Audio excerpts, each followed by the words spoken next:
Welcome to the final episode of the 2018 SCPI Boys Basketball Podcast. Keith DeMolder, Connor Morissette. The LA City Section Championships are in the books. Keith, we're on to the state playoffs now.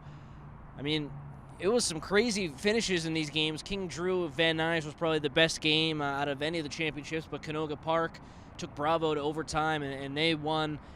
All around, great action to end the season. Unbelievable performances from every single team, and yeah, that King Drew Van Nuys game, that was a classic, one that will be remembered for years to come for sure. A lot of top teams doing well against those lower seeds, but a couple upsets as well. Well, Keith, I gave you some grief last week for your picks, but this week I was the one who really did not have a good week, going 0-4. Hey, what can you do? So Fairfax University of Van Nuys and Manual Arts were all my picks in the championship games, and they all lost. So congratulations to Westchester, Washington Prep, King Drew, and Southeast. Great games from all those teams, and they win. But the only team I'm going to apologize for underestimating is Southeast. They were just a class above Manual Arts, and they played a fantastic game, beating them by over 20 points. So I will apologize to them, but I think all the other picks, the games were close, and I don't really feel bad about those ones. I saw Fairfax destroy Westchester earlier in the season, so that's why I picked them. University was winning by 10 at halftime, and they blew it in the second half.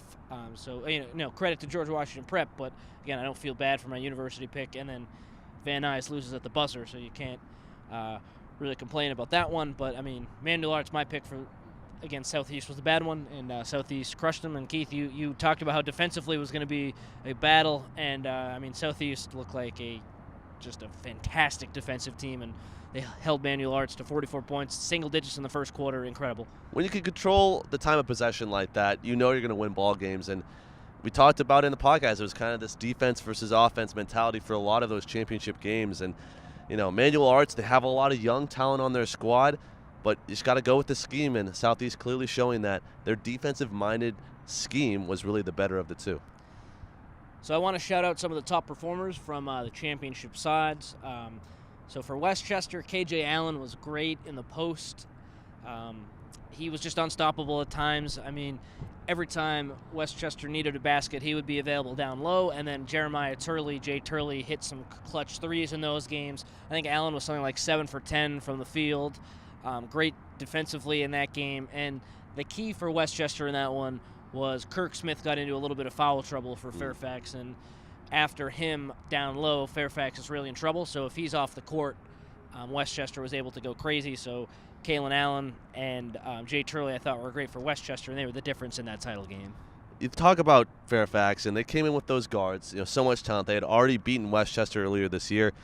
But clearly Westchester showing they're the top team, and when you have guys down low, Mo Tutt as well, that can just body you on every single possession, it's really hard to score.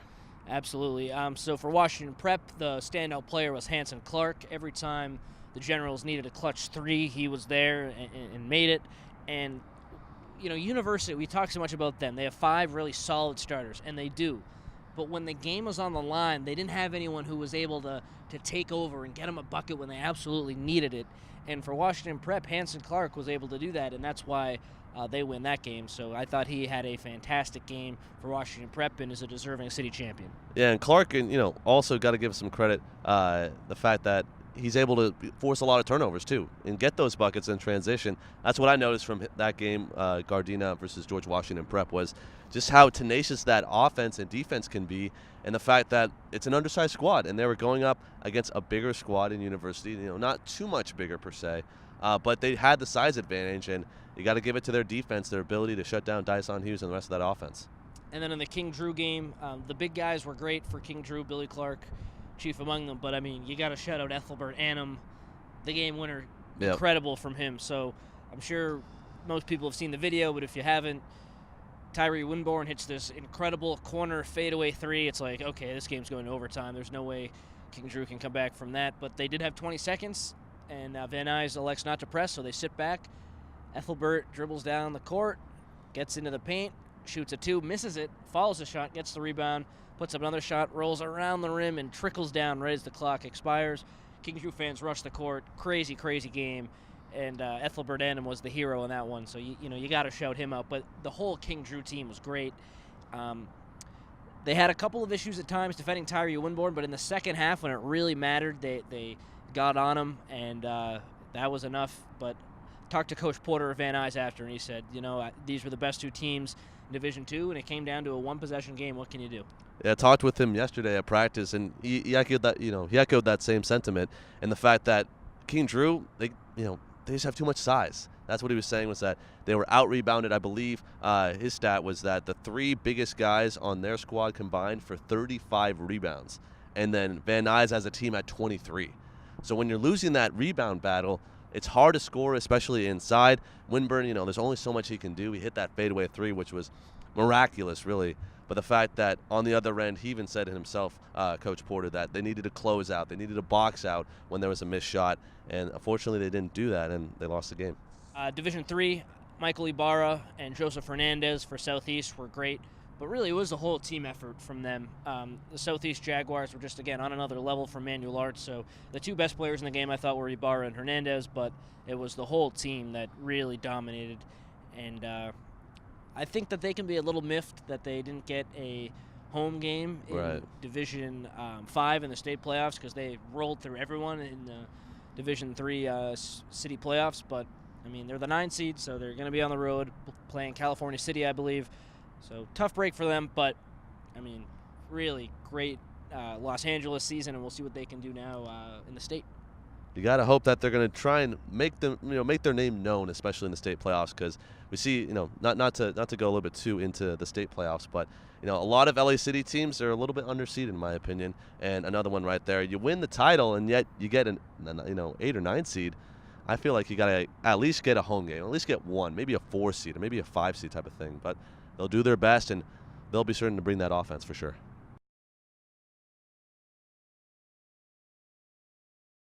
So, Keith, we released the all-city teams yesterday, and if you missed it, I'll go through them quickly. We did a first, second, and third team, 3 guards on the first 2 teams, and 2 forwards, and on the third team, 4 guards and 1 forward. The guards in the city section are just incredible.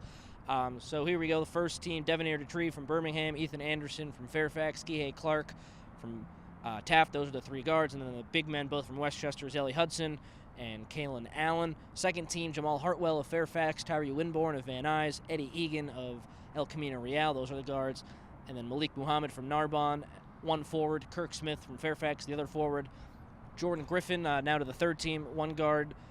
Dominic Winbush from Crenshaw, another guard. Dyson Hughes, Noel Scott, who met in the championship game. Hughes for University, Scott for George Washington Prep. Those are the 4 guards on the third team. And then the 5th player is Billy Clark, the big forward from King Drew. So, I mean, tough to make these decisions. Some guys, David Cheatham at University just missed the cut. Ethelbert Annam, King Drew just missed the cut.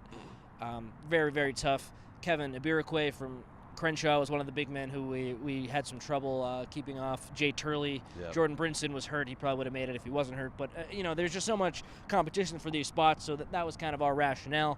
But, I mean, I think the 15 is well represented of the city section, and I'm happy with that list. I think that when you have so much talent, and especially in that open division, it's hard to keep the open division guys off and keep these summer lower division guys on. But you got to figure, they're playing the top talent in the section. They're competing at a high level. You got to give them the spots. Yeah, tough time for me keeping Ibiraque off that list, just because of how dominant he was inside. He can also shoot. He's got a nice mid-range jumper. I like this list, though. I mean, they bring in all the best guys. Kihei Clark, clearly one of the best point guards in the section by far. Dutree, a scoring machine. Anderson, also a great 2, just physically just a beast inside. And then the rest of them, got to give it to some of these players, top teams in the section. Yeah, and Robert McRae of Fairfax and Christian Coloco of Birmingham are 2 other players who we considered, but just missed out. So one quick thing with the city team. So on Twitter, some people were talking about this. Who would win in a game of pickup basketball, the first team or the second team? Because the first team has a lot of fantastic individuals, but the second team, I mean, they put up some ridiculous numbers with Malik Muhammad, the double-double machine, Kirk Smith, a great big man, Eddie Egan scores so many points, Tyree Winborn scores so many points, Hartwell can go off. So quickly, my analysis of the first team against the second team, I think I'd still pick the first team because Kihei Clark with Ethan Anderson at the 2, Devonair Retrieve as a 3. I know he plays point guard, but him at the 3, an athletic freak. And then Zelly Hudson and Kalen Allen doing all the little things right down low. I mean, it's tough to pick against that group. But, I mean, look at that second team. I think you'd have probably Jamal Hartwell running the point, and then Winborn at the 2, Egan the 3, Kirk Smith at the 4, Muhammad at the 5. That's a dominant team. But I think the first team would do a little bit more of the little things correctly. Both can score, both can play defense. It's an incredible matchup. But I thought that was a really interesting point that someone on Twitter brought up. You know, and I'm gonna have to take the other team. I think the second team would end up winning, and here's why. Because, I mean, certainly they're not as polished. I'll say that. You know, look at these the first team guys. You know, Retrieve, Clark, they're D1 prospects. Same with all these other guys. But you look at the second team, great defensively. Winborn, he's a steal machine. Muhammad, he could block almost every single shot he can. And then you also got Kirk Smith, who, I mean, although he got in foul trouble in that championship, still a very great defender. So I think they would bring the heat defensively. And then you have Winborn, who, in my opinion, is probably one of the best one-on-one scorers in the section for sure. Absolutely, if not the best.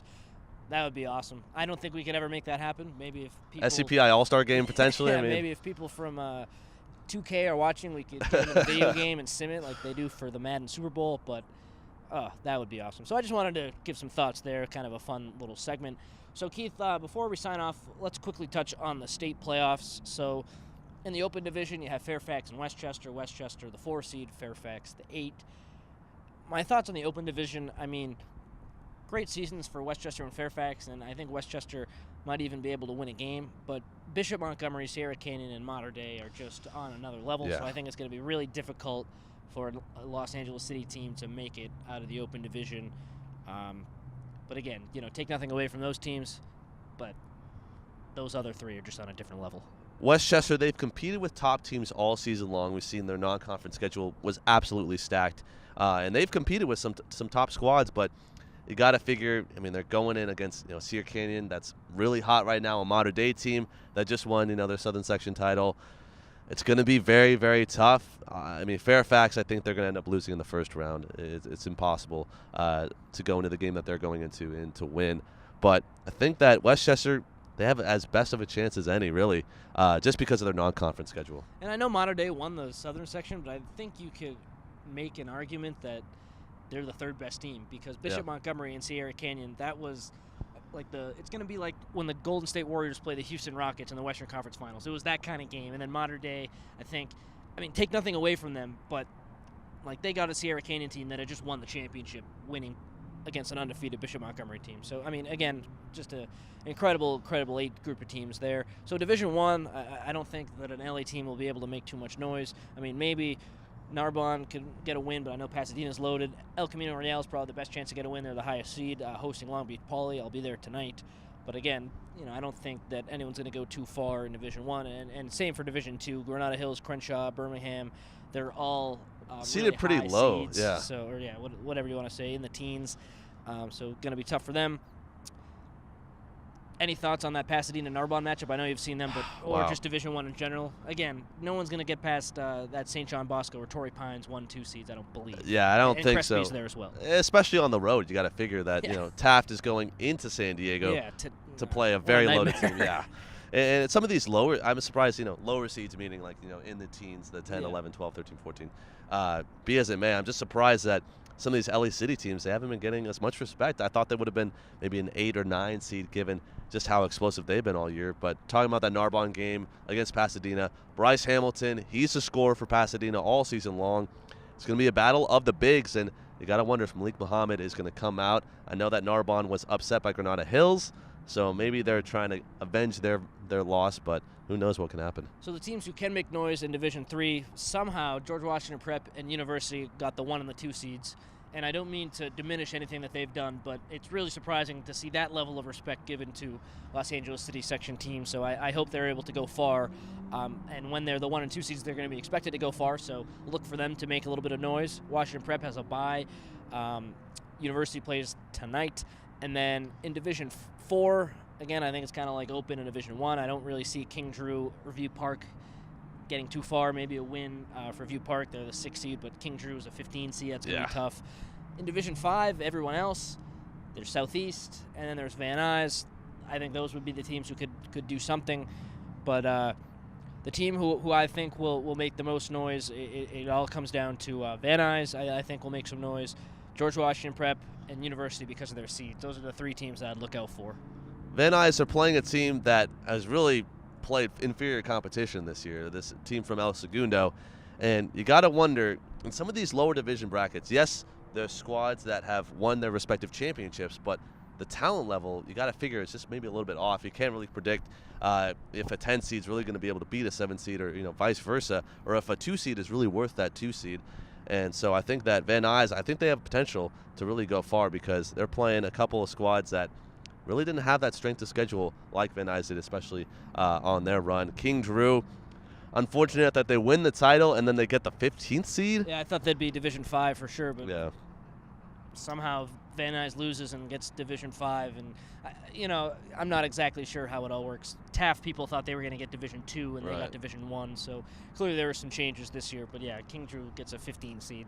I mean, that's like on the girls' side, Fairfax wins the LA City Section Open Division and gets the 8 seed in the Open Division and has to play Windward, who has girls who are going to go to the WNBA. So just it's going to be tough. Yeah, best of luck to those teams out there, and we'll certainly be rooting for you. We have that LA City Section bias, so of course we want you guys to be seated higher, but best of luck, and I think that hopefully we'll see some upsets. Absolutely. So we'll be covering the state playoffs, but this is it for us with the Basketball Podcast. For Keith Mulder, I'm Connor Morissette. We'll see you next year.